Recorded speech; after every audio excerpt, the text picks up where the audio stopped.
Video kali ini kita akan membahas salah satu in-ear monitor yang cukup jadul. Kalau kalian zamannya Comic Headphone Store itu, dia sempat membahas mengenai Ocharaku KED, salah satu mahakarya dari negeri Sakura. Bagaimana suaranya?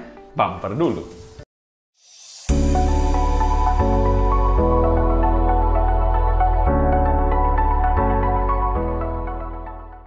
Halo semua, selamat datang di channel Sound Dignity bersama dengan saya Sebastian yang seperti biasa akan sharing info dan racun mengenai dunia personal audio, baik itu audio portable ataupun desktop audio. Jadi kalau kalian tertarik, nggak perlu ragu lagi untuk subscribe, nyalakan tombol notifikasi serta follow juga Instagram kita di Sound Dignity agar kalian tidak ketinggalan update-update terbaru mengenai dunia audio portable dan desktop audio. Ocharaku sendiri adalah salah satu brand dari Jepang. Jadi brand Jepang asli ya, kita nggak bilang seperti Final Audio, itu brand Jepang tapi diproduksi di China. Kalau Ocharaku, produk Jepang dan diproduksi di Jepang.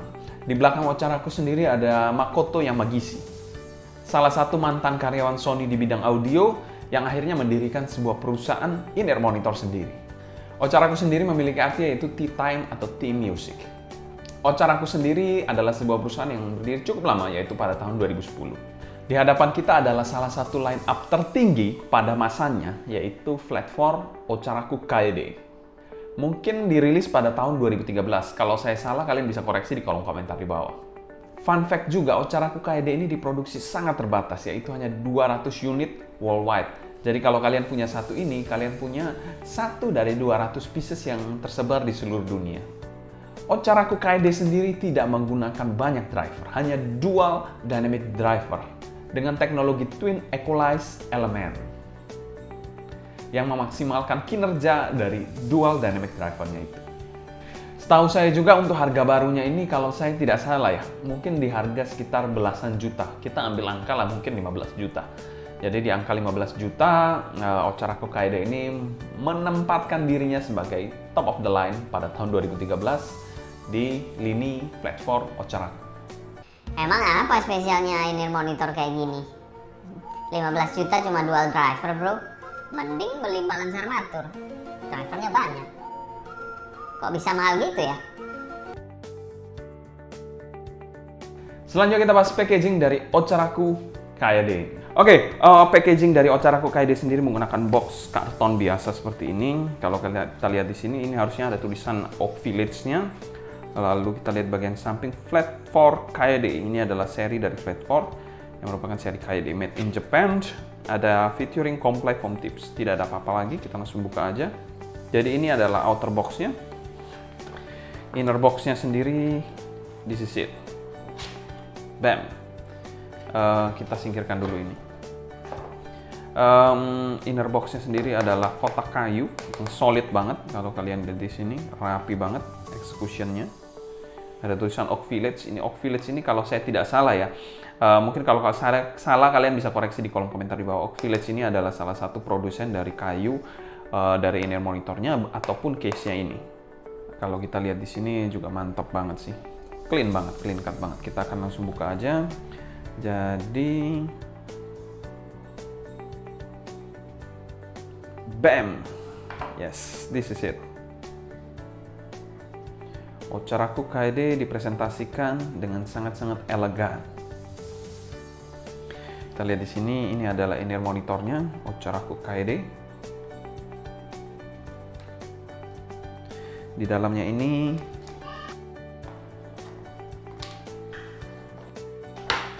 ada beberapa user manual sama complier tips. Sebenarnya di dalamnya ini ada beberapa tips, yaitu spin fit ataupun comply, setahu saya.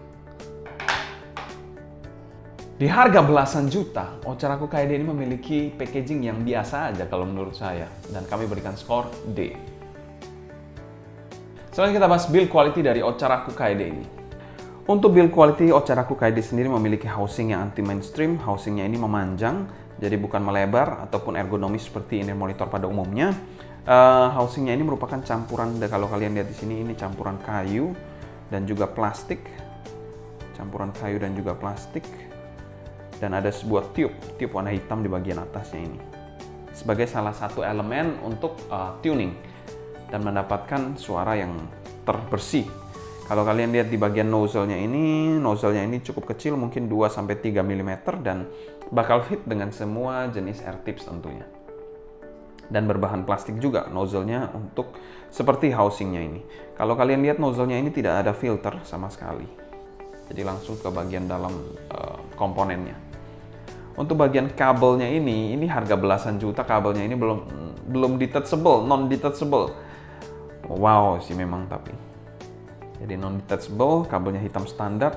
Kalau kalian lihat ke bagian bawah, sini tidak ada chin slider, hanya ada splitter seperti ini, ada tulisan kanjinya.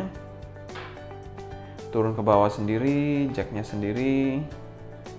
Ini adalah jack berbahan metal, ada tulisan Japan 3,5 mm straight lah biasa. Ocharaku Kaide sendiri merupakan perpaduan antara plastik dan juga wood. Wood sendiri adalah bahan yang eksotik dan menarik tentunya. Tapi somehow build quality dari Ocharaku Kaide ini agak terkesan sedikit ringkih. Dan itu mungkin menjadi pertimbangan kalau kalian mau keep ini dalam jangka waktu panjang ataupun digunakan dalam jangka waktu panjang. Overall untuk build quality-nya kami berikan skor C. Karena memang build quality-nya ini agak mixed feeling juga. Somehow bahan wood-nya eksotik banget. Tapi build quality-nya secara umum agak terkesan sedikit ringkih. Selanjutnya kita bahas fitting dari Ocharaku Kaide. Untuk housing dari Ocharaku Kaide ini dia memiliki housing yang agak memanjang. Mungkin seperti gentong gitu ya. Dia agak memanjang gitu, kalau ini monitor lain mungkin agak melebar dan ergonomis. Ini memanjang seperti ini karena memang di dalamnya ada dual driver dynamic. Agak anti-mainstream juga untuk eksekusi housing dari Ocharaku ini. Tapi mungkin Makoto Yamagishi di sini memiliki idealisme untuk mendapatkan suara yang terbening dari in-ear monitor satu ini. Pemakaiannya in-ear monitor satu ini pun adalah regular fit. Jadi seperti ini nanti. Saat pemakaian ini kita akan terhalang sama tube bagian atasnya ini. Jadi fittingnya ini tidak bisa masuk lagi lebih dalam karena terhalang oleh tube-nya ini. Yang di bagian atas yang warna hitam ini, kalau kalian lihat di sini. Untuk kekedapannya dari in-ear monitor satu ini mungkin agak sedikit kurang ya. Kalian harus switching air tips untuk mendapatkan kekedapan yang baik. Lalu kalau kita bilang gripnya mungkin agak sedikit buruk. Karena gripnya ini ya somehow saya merasa ini insecure aja. Karena mungkin kalau kalian gerak-gerak itu mungkin akan mudah lepas lah. Dan kita cabut gini aja nggak ada kesan gripnya sama sekali. Jadi ya dipakai di rumah mungkin nggak ada masalah. Tapi kalau kalian pakai di luar mungkin takut aja ketarik atau gimana, mending pakai di tempat yang sepi di rumah, itu lebih aman sih. So far untuk housingnya memang nggak terlalu ergonomis, dia memiliki karakter housing yang agak berbeda dari in-ear monitor pada umumnya. Tapi untungnya in-ear monitor satu ini cukup ringan dan kenyamanannya pada saat pemakaian pun cukup baik. Dan secara fitting kami berikan skor B. Selanjutnya kita bahas sound quality dari Ocharaku Kaide ini. Ocharaku Kaide sendiri memiliki tonalitas yang arahnya ke bright dan berfokus pada mid-high to treble. Agak sedikit berat juga ini monitor satu ini untuk di drive. Jadi perlu kalian perhatikan, mungkin handphone volume mentok bisa sih ngedrive ini. Tapi ya ini hanya sekedar notice bahwa ini monitor satu ini agak sedikit berat untuk di drive. Bukan sangat berat tapi agak sedikit berat. Jadi bukan pada in-ear monitor pada umumnya yang lebih ringan di drive, mungkin 50-60% dari suara sudah nyanyi. Ini mungkin 80-90% Ocharaku Kaide. Bassnya dari Ocharaku Kaide ini somehow ringan banget, kurang energi juga. Bassnya ini cuma duk-duk aja, nggak kerasa impact, nggak kerasa punch-nya. Teksturnya pun dari bassnya agak sedikit kurang kalau menurut saya. Namun di sisi lain bassnya ini menurut saya clean dan juga terkontrol. Kalau kalian bass set tentunya jangan melirik atau mencari in-ear monitor satu ini. Ini tentunya bukan in-ear monitor untuk bass set, absolutely. Selanjutnya kita bahas mid section dari Ocharaku Kaide ini. Ocharaku Kaide sendiri memiliki posisi mid yang pas, tapi somehow agak terkesan sedikit tipis, namun clean banget. Untuk male vokalnya ini menurut saya juga agak ketipisan, jadi kalau kalian senang male vokal yang tebal-tebal mungkin nggak akan dapat soul-nya, emosinya di in-ear monitor satu ini. Untuk female vokalnya ini terasa somehow cukup lepas, namun terkesan sedikit tipis juga. Bodinya ini kurang pas aja, kurang tebal aja.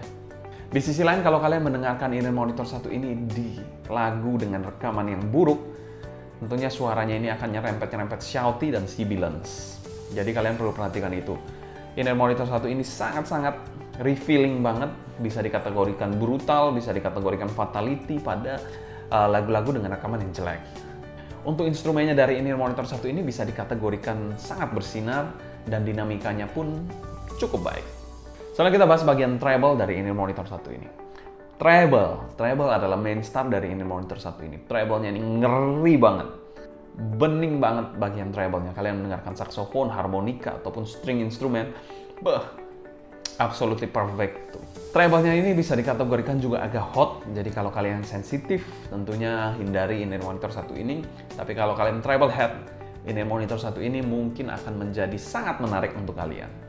Notice lagi kalau rekaman kalian jelek, in-ear monitor satu ini akan reveal kejelekan dari rekaman tersebut. Ini adalah in-ear monitor yang sangat jujur. Kalau kalian rekamannya jelek, tentu akan harsh, akan nusuk dari lagu-lagu yang kalian dengarkan. Airy dan detailnya ini bisa dikategorikan juga cukup baik, tapi di satu titik ini adalah dual dynamic driver dan tentunya tidak bisa melawan resolving ability dari multi balance armatur. Tapi untuk kelas dynamic driver, mantap banget. Secara tonalitas, Ocharaku KD ini kami berikan skor C+ untuk tonalitasnya. Tapi kalau gua pakai kacamata subjektif gua nilai in-ear monitor satu ini sangat-sangat spesial. Dan saya berikan skor secara subjektif ya ini ya, jadi nggak usah dilihat juga, nggak di skip aja. Saya berikan skor A+. In-ear monitor satu ini mengeksekusi lagu-lagu akustik dengan sangat-sangat baik, sangat-sangat spesial banget.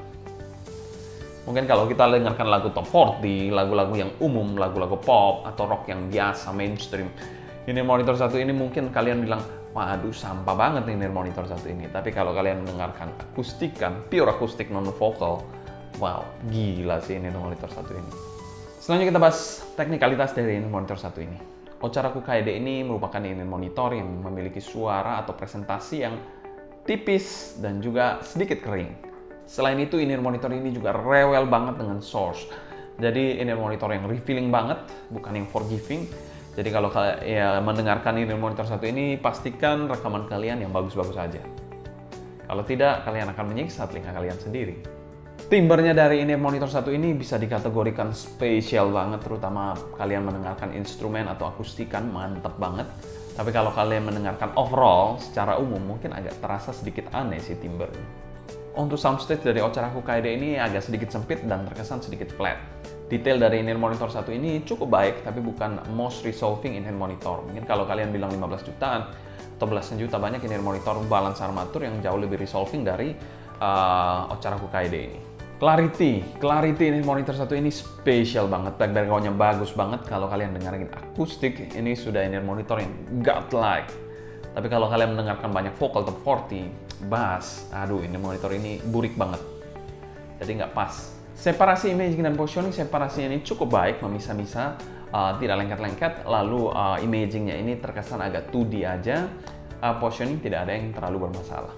Secara umum, in-ear monitor satu ini kami berikan skor C untuk teknikalitasnya. Ini adalah in-ear monitor yang rewel banget. Jadi kalau kalian mendengarkan di lagu-lagu yang burik, lagu-lagu yang rekamannya jelek, tentunya akan jelek juga presentasinya. Tapi kalau kalian mendengarkan rekaman yang bagus, in-ear monitor ini jujur banget. Sekali lagi, kalau saya menggunakan kacamata subjektif saya nilai in-ear monitor satu ini adalah A. In-ear monitor satu ini adalah one of a kind, memiliki kespesialan super segmented banget untuk lagu-lagu yang akustikan ataupun brass instrumen lainnya. Wow, one of a kind tentunya.